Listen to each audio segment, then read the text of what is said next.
Hi, welcome to फॉडिक। आज मेरे साथ एक स्पेशल गेस्ट हैं जिन्होंने ज्वाइन किया है मुझे ऑस्ट्रेलिया से, जो कि आज हम इनसे पूछेंगे कि पाकिस्तान से कैसे इन्होंने अपनी परमानेंट रेजिडेंसी यानी कि पीआर के लिए अप्लाई किया और किस तरह से इनकी जर्नी थ्रू आउट रही। सो वेलकम जुनेद भाई।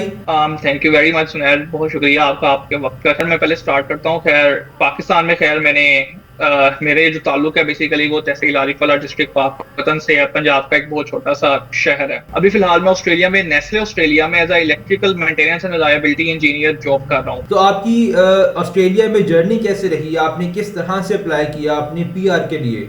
खैर जब मतलब कि खैर ये ऑस्ट्रेलियन परमानेंट रेजिडेंसी जो है ना, इसको बेसिकली मुझे इसका थोड़ा आइडिया कि अगर आपके पास 3 साल का एक्सपीरियंस है ना, तो you have a pretty good chance कि आप ऑस्ट्रेलियन परमानेंट रेजिडेंसी के लिए अप्लाई कर सकते हैं। ठीक है, तो उसमें ये हुआ है कि ये बेसिकली पॉइंट बेस्ड सिस्टम है। यहाँ पे आपके पॉइंट्स होते हैं। आप जैसे it's more of like Canadian immigration system.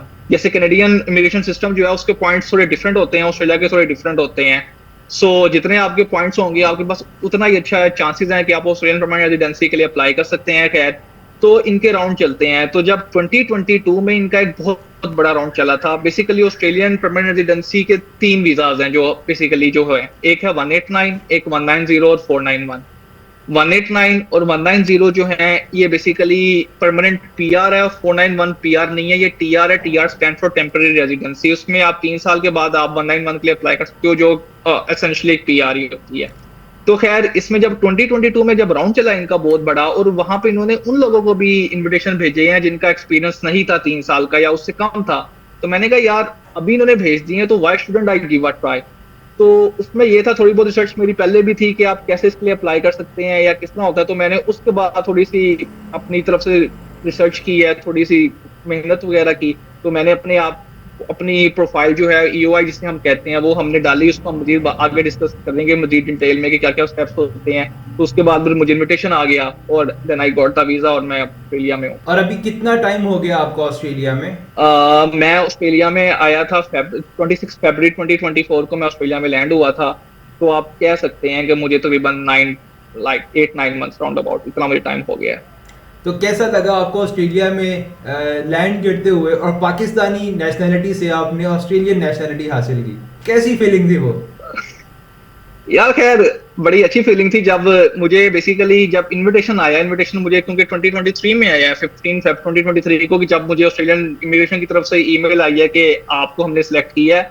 तो खैर वो फीलिंग तो उस तरह की थी। मैं जॉब पे सुबह जा रहा था क्योंकि जॉब की मेरी नौकरी तो उस तरह की थी कि हमें जल्दी ट्रेवल करना पड़ता था। तो वो फीलिंग जो है वो तो मैं अभी तक नहीं भूल सकता। Like it's just like etched on my mind and on my heart, like जो फीलिंग थी है। तो उसके बाद जब मैंने लैंड किया, मतलब कि डिफरेंट इन्वायरमेंट तो था पाकिस्तान के हिसाब से, हर चीज काफी डिफरेंट थी। थोड़ा सा कल्चरल शॉक भी था, थोड़ा सा जेट लैगिंग भी थी। बट ये था कि क्योंकि आपने अब बेहतरी की तरफ जाना होता है, तो मुझे लगा कि it is the start of my new life. तो बहुत अच्छी फीलिंग थी। खैर लाइक पाकिस्तान में क्या होता है कि आप 8 घंटे की आपकी ड्यूटी होती है लेकिन आपका 2 आवर्स वन साइड डिस्टेंस होता है। तो ये भी मुझे लगता है कि आपने भी फेस किया है और मैं भी इस चीज़ को फेस कर रहा हूँ। तो कैसे डिफाइन करेंगे इसको, हेक्टिक रूटीन से इजीएस्ट लाइफ की तरफ जाना? पाकिस्तान में चैलेंजेस कुछ डिफरेंट तरह के हैं, ऑस्ट्रेलिया में चैलेंज जो है वो थोड़े डिफरेंट है। यहाँ पे भी ये है कि जो मेरी भी अब जो जॉब है बेसिकली है कोई 25-30 किलोमीटर्स, बट ये है कि यहाँ पे उस तरह की हैसल नहीं है।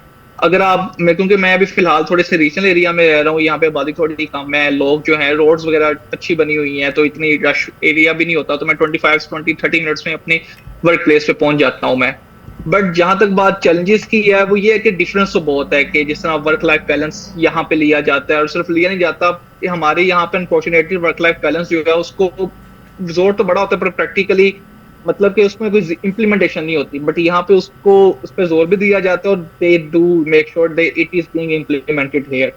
सो चैलेंजेस तो हर जगह के होते हैं, बट ये है कि आपने फिर उसको देखना होता है कि आप किस तरह उस चैलेंज से मुकाबला करेंगे या किस तरह अपने आप को जो है ना उस चीज से जो है ना वो उससे सीखेंगे और आगे बढ़ेंगे। बट ये है कि इसके मुकाबले पाकिस्तान के मुकाबले तो या life is pretty easy in a nutshell, अगर मैं ऐसे समाप्त करूं तो। राइट। तो इसके साथ आप ये बताएं कि पाकिस्तान में तो ऐसा होता है वर्किंग इन्वायरमेंट में, अगर आपकी जॉब टाइमिंग जो है सुबह 7 से 4 है या 9 to 5 है, तो आपको आपका मैनेजर 5 बजे के बाद भी मैसेज कर रहा होता है कि यार आपने ओवरस्टे करना है, यहाँ पर ये काम है आपने करना है। लेकिन ऑस्ट्रेलिया में जैसा कि मैं देख रहा था कि वहाँ पे ऑफिशियली तौर पे एक रूल पास हुआ है कि आप ऑफिस टाइमिंग के बाद अपने मैनेजर की इवन कॉल को जो है उसको रिजेक्ट कर सकते हैं कि भाई मेरे पास अभी ऑफिस टाइम नहीं है, मैं काम नहीं कर सकता। क्या ऐसा वाकई है वहाँ पर? यार इट्स अ बिट सरप्राइजिंग। खैर हर किसी के अपने अपने एक्सपीरियंस हैं, मतलब कि जो मेरे कोलीग्स या मेरे जो दोस्त जो काम करते हैं, खैर या मैं काम करता हूँ, बेसिकली यहाँ पे रूल ये है कि अगर आप कॉर्पोरेट में जॉब करते हैं ना तो 38 आवर्स पर वीक का तो तभी था, इससे पहले भी था कि 38 आवर्स आपने वीक, यहाँ पे तकरीबन 5 दिनों का वीक होता है क्योंकि सैटरडे संडे मोस्टली यहाँ पे ऑफ ही होता है। तो 38 hours is not that much, ठीक है। और मैंने दो, मतलब कि मेरी सेकंड जॉब है, पहली जॉब में या और इस जॉब में मुझे आज तक जो है ना वो कभी भी मैनेजर का मैसेज नहीं आया, बल्कि जब ये रूल आया तो I was kind of surprise कि अच्छा ऐसे भी होता है यहाँ पे। खैर कुछ मतलब कि एक्स्ट्रा ऑर्डिनरी सिचुएशंस में तो हो सकता है कि यार जहाँ पे रिक्वायरमेंट भी है, जैसे कि मैं इंजीनियर हूँ, मेरी कोई मशीन रुकी है या कोई उस तरह की चीज है, तो यहाँ पे लोग रुकते हैं। ये नहीं है कि यहाँ पे बस टाइम हो गया तो हम जा रहे हैं, बिल्कुल ऐसे नहीं होता। यहाँ पे इवन 38 आवर्स का अगर टाइम है तो लोग यहाँ पे मैंने देखा है कि ज्यादा टाइम नहीं देते हैं, कम टाइम नहीं देते होते, कि उनकी कोशिश होती है कि हम अपना काम करके जाएं। बट ये है कि वो फिर अंडरस्टैंडिंग होती है आपकी कि आपका एनवायरनमेंट कैसा है, आपकी टीम कैसी है, आपका कंपनी कल्चर कैसा है, तो ये चीज यहाँ बहुत मैटर करती है। तो ये रूल अब इम्प्लीमेंट भी हो गया, बट इससे पहले जो मेरे अपना एक्सपीरियंस था उसमें भी कोई ऐसा हेक्टिक लाइफ आप कह सकते हैं ना, as far as my work is concern, ऐसा कोई। राइट। अच्छा, क्या स्किल असेसमेंट के वो पॉइंट्स होते हैं जिसके लिए पीआर के लिए आप हम कंसिडर कर सकते हैं? हाँ चलिए, बहुत अच्छा क्वेश्चन था आपका। खैर मैं अब आपको थोड़ा सा ओवरव्यू दे देता हूँ पॉइंट्स बेसिस का, कि पॉइंट्स किस किस बेस पे होते हैं। पहले तो यहाँ पे होते हैं, सबसे पहले आपकी आपने देखना होता है skill assessment. Basically Australian government अपनी ना स्किल ऑक्यूपेशन लिस्ट हम इसे कहते हैं। खैर मैं आपको लिंक भी शेयर कर दूंगा, you can post it on description, जहाँ पे आप देख सकते हैं। जैसे मेरी मेकाट्रॉनिक्स इंजीनियरिंग है, फॉर मतलब कि मैं एग्जांपल देने के लिए, जो हमारे ये जो ऑडियंस है उनको समझाने के लिए, तो मैं पहले चेक करूंगा कि क्या मेरी स्किल जो है या मेरी जो डिग्री है क्या वो उस मेरी ऑस्ट्रेलियन लिस्ट में शामिल है कि नहीं है। जैसे मेरी मेकाट्रॉनिक्स इंजीनियरिंग शामिल है, ठीक है, फिर मैं उसको देखूंगा कि मेरी स्किल असेसमेंट बॉडी कौन सी है। जैसे इंजीनियर्स के लिए इंजीनियर्स ऑस्ट्रेलिया है, सॉफ्टवेयर इंजीनियर्स आईटी प्रोफेशनल्स के लिए ऑस्ट्रेलियन कंप्यूटर सोसाइटी है, इस तरह जो बायोलॉजिकल फील्ड्स हैं या जो इस तरह की फील्ड है उसके लिए वेटेसिस है। तो यहाँ पे काफी बॉडीज हैं यहाँ पे। तो जब मैंने देख लिया तो बेसिकली स्टार्ट होता है आपका पॉइंट से, कि आपने अपने पॉइंट्स कैलकुलेट करने हैं कि आपके कितने पॉइंट्स बनते हैं। क्या इसमें पहले तो मैटर करती है एज। अगर तो आपकी एज 25 टू 33 के दरमियान है तो आपको मैक्सिमम 30 पॉइंट्स मिलते हैं, ठीक है। अगर आपकी एज उससे ज्यादा है तो आपके पॉइंट्स थोड़े कम हो जाते हैं, या अगर आपकी 25 से एज कम है तो उसके आपको थोड़े पॉइंट्स कम मिलते हैं, ठीक है। तो अगर आपकी से स्वीट स्पॉट है 25 टू 33 है तो आपको उसके 30 पॉइंट्स मिलते हैं। उसके बाद हर असेसमेंट बॉडी की अपनी रिक्वायरमेंट है स्किल असेसमेंट की। जैसे अगर मैं बात करूं इंजीनियर्स की, जो इंजीनियर्स ऑस्ट्रेलिया है उसके लिए जॉब रिक्वायरमेंट जो है ना वो मैंडेटरी नहीं है। हाँ, जॉब रिक्वायरमेंट्स के आपको पॉइंट जरूर मिलते हैं, बट ये नहीं होता कि आपकी अगर जॉब आप नहीं कर रहे, इवन अगर आप ग्रेजुएट भी हुए हैं तो आपकी स्किल असेसमेंट इंजीनियर्स ऑस्ट्रेलिया कर देता है। अगर आपकी डिग्री जो है ना वो मतलब कि आपने 4 इयर्स डिग्री की है, प्रॉपर आपकी जो यूनिवर्सिटी है वो एक्रेडिट है, मतलब कि जो ठीक है। उसके बाद जो बाकी कुछ बॉडीज हैं जैसे वेटेसिस हो गई या स्टूडेंट कंप्यूटर सोसाइटी होगी, उनकी रिक्वायरमेंट है कि you have to do some kind of job in your field for that specific period of time. यानी कि पोस्ट डिग्री एसीएस की रिक्वायरमेंट ये है कि आपने 2 साल जो है जॉब करनी ही करनी है, अगर आपकी स्किल असेसमेंट नहीं चाहिए। इस तरह वेटेसिस की भी रिक्वायरमेंट है।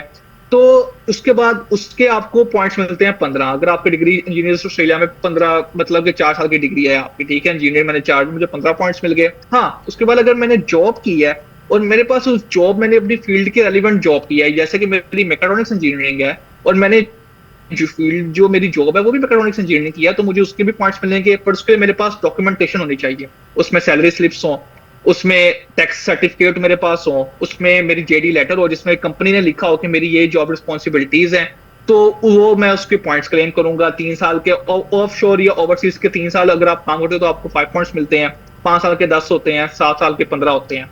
उसके बाद आपके पॉइंट्स मिलते हैं आपको पार्टनर के।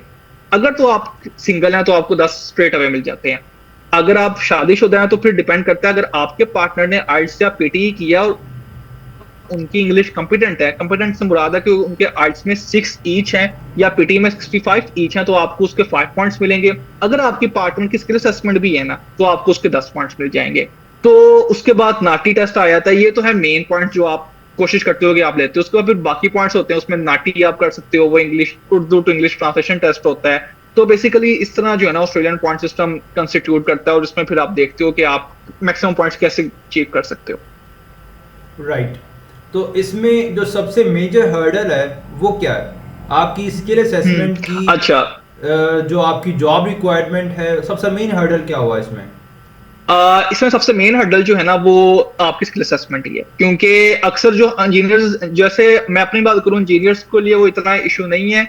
अगर तो मेरी डिग्री, जैसे मैंने अपनी डिग्री की थी यूआईटी लाहौर से, तो मेरी डिग्री कंप्लीट थी वाशिंगटन अकॉर्ड से, तो मुझे रिपोर्ट सीडीआर लिखने की जरूरत नहीं थी। मैंने जैसे अपनी डिग्री उनको दी है, उनको डॉक्यूमेंटेशन दी है, उन्होंने मेरी स्किल असेसमेंट कर दी है। बट जैसे बाकी बॉडीज हैं, वेटासिस आ गई या एसीएस आ गई या बाकी बॉडीज उस आ गई, उनका आपको ये इंटरनेट पे हर चीज मिल जाएगी, बड़े अच्छे तरीके से हर चीज का बताया गया है। तो अगर वहां पे आपकी, एक तो आपने जॉब करनी है पोस्ट क्वालिफिकेशन, और उसके बाद आपके पास उसकी डॉक्यूमेंटेशन भी होनी चाहिए। अनफॉर्चुनेटली पाकिस्तान में अक्सर डॉक्यूमेंटेशन नहीं होती, सैलरी या तो कैश में होती है या फिर वो होती है कि आपको उसकी वो डॉक्यूमेंटेशन नहीं होती, जेडी लेटर नहीं होता। तो सबसे बड़ी हर्डल जो है वो स्किल असेसमेंट की है। इसमें स्किल असेसमेंट के बाद फिर आपके पॉइंट्स हैं, तो सबसे बड़ी जो एक बोटलनेक है ईओआई डालने तक के सफर में, वो स्किल असेसमेंट ही है। इसके लिए जो रोड मैप है वो आपने बता दिया कि आपका स्किल असेसमेंट सबसे पहला रोड मैप हो गया, जिसमें आपने जो फर्स्ट स्टेप हो गया इसका। तो सेकंड स्टेप क्या है? अच्छा, इसको अब हम इस तरह कर लेते हैं। सबसे पहले तो रिकमेंड जो मैं जिसे भी करता हूँ, ये करता हूँ कि पहले तो अगर आपने देख लिया ना आपकी डिग्री है, पहले तो आप इंग्लिश का टेस्ट दें। इंग्लिश के टेस्ट में आप कोशिश करेंगे पीटी में आपने पीटी दें, क्योंकि दो रिक्वायरमेंट्स होती हैं आपकी, पीटी या आइल्स होता है।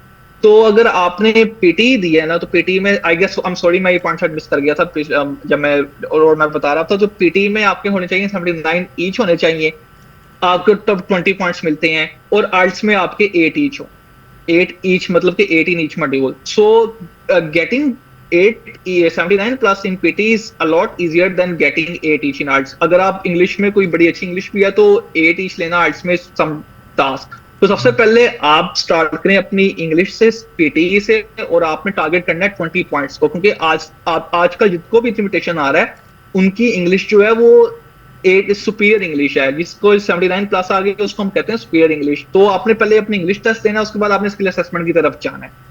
तो रोड मैप आपने इस तरह बनाना है कि पहले तो आप देखें कि आपकी स्किल असेसमेंट की रिक्वायरमेंट क्या है, आप उसमें पूरा उतरते हैं कि नहीं उतरते, आपके पास क्या प्रॉपर डॉक्यूमेंटेशन है। उसके बाद फिर आप बैक लेके इंग्लिश टेस्ट से स्टार्ट करें, स्किल असेसमेंट दें। स्किल असेसमेंट या उसके बाद फिर आप अपनी स्किल असेसमेंट होगी, उसके बाद जस्ट आपने ईओआई डालनी है। ईओआई आसान मुराद लफ्जों में ये होता है कि आप ऑस्ट्रेलियन गवर्नमेंट के लिए कह रहे हैं कि भाई मेरे इतने पॉइंट्स बने हुए हैं और मैं आपके वर्किंग या पीआर के लिए इंटरेस्टेड हूं, तो जब भी आपका राउंड चले यू कैन कंसिडर मी। तो ईओआई इनविटेशन तक बेसिकली इंग्लिश टेस्ट और स्किल असेसमेंट, ये दो मेजर स्टेप्स हैं। उसके बाद ईओआई डालना वो तो फ्री है। अगर स्पेशली बात करें पाकिस्तानी यूनिवर्सिटीज़ की जो कि वाशिंगटन अकॉर्ड से रजिस्टर्ड नहीं है, क्योंकि मोस्टली यूनिवर्सिटीज़ का जो वाशिंगटन अकॉर्ड एग्रीमेंट था वो आफ्टर 2015 हुआ, तो उनके लिए क्या रिक्वायरमेंट हो सकती है और डिग्री की टेस्टेशन क्या करवानी होती है इसके लिए? अच्छा, ये बड़ा अच्छा क्वेश्चन आपने किया। खैर, इसमें जो वाशिंगटन अकॉर्ड की रिक्वायरमेंट है सिर्फ इंजीनियर्स के लिए है। मतलब कि बाकी जो डिग्रीज हैं, जो नॉन इंजीनियरिंग डिग्रीज हैं, उसके लिए वाशिंगटन अकॉर्ड की रिक्वायरमेंट नहीं है। हाँ, अगर हम इंजीनियरिंग की बात करें, जैसे मेरे मिसाल के तौर पे जो 2015 से पहले जिन लोगों ने इंजीनियरिंग किया उनकी वाशिंगटन अकॉर्ड की डिग्री एक्रेडिट नहीं है, उनको फिर लिखनी पड़ती है CDR. CDR stands for competency demonstration report. इसमें ये होता है कि आपने 3 कैरियर एपिसोड्स लिखनी है ऑफ एटलीस्ट। उसमें उन्होंने इंजीनियर ऑस्ट्रेलिया ने अब सारा रोड मैप दिया है कि उसमें क्या क्या चीजें होनी चाहिए। आपने वो कैरियर एपिसोड्स बेसिकली होता क्या है कि आपने इंजीनियर ऑस्ट्रेलिया को बताना है कि आपने कुछ 3 अपनी जॉब डिस्क्रिप्शन के हवाले से अपनी डिग्री में कोई आपने ऐसे काम किए हैं जो आपकी डिग्री है उसके रेलिवेंट है, तो आपको फिर वो सीडीआर लिखनी पड़ती है। ठीक है, तो अगर आप इंजीनियर नहीं है तो आपको सीडीआर की जरूरत नहीं होती। वो फिर आपकी असेसमेंट बॉडी में उन्होंने साफ साफ लिखा हुआ है कि वो फिर क्या उनकी रिक्वायरमेंट्स हैं, आया कि डॉक्यूमेंटेशन इज मतलब कि इनफ, या फिर उसके बाद आजकल कुछ असेसमेंट बॉडीज ने इंटरव्यूज जो है ना वो भी इंट्रोड्यूस करवाए हैं, तो कि आपको इंटरव्यू वगैरह भी देना पड़ सकता है। तो ये सिनेरियो होता है। और इस सारे प्रोसेस के लिए डायरेक्ट अप्लाई करना चाहिए या फिर एजेंट के थ्रू अप्लाई करना चाहिए? यार मेरा ये था कि मैं खैर जब मैंने अप्लाई किया, क्योंकि इसमें यह कि मैं पाकिस्तान में था ना, लाहौर में, मैं कुछ बड़े नामी ग्रामी एजेंट्स के पास वैसे ही चेक करने गया कि क्या सूरत हाल है, इनको कितना पता है, आइडिया है क्या नहीं है। ये मेरा इनविटेशन आ गया था, खैर मैं कुछ नाम नहीं लूंगा, उनके पास मैं गया, कुछ को तो पता नहीं था कि होता क्या है। वो उसको कंफ्यूज कर रहे थे 476 के साथ, जो कि टीआर वीजा है। और जो कुछ को पता था वो मुझे मतलब कि they are charging insane amounts of money. वो मुझे, एक ने तो मुझे कहा कि हम मुझसे, वो आपसे 8 से 10 लाख रुपए लेंगे आपकी स्किल असेसमेंट ईओआई तक। जब मैंने उनसे पूछा कि आप कैसे करेंगे, वो कहानियां सुना रहे थे। ठीक है, मतलब कि मुझे आइडिया हो गया था कि काम सिर्फ 2-3 फाइल्स अपलोड करने का है। एजेंट के पास आप तब जाएं जब आपका केस थोड़ा कॉम्प्लिकेटेड है। कॉम्प्लिकेटेड से मुराद की थोड़ा उसमें गैप आ गया है या आप थोड़े से अनश्योर हैं।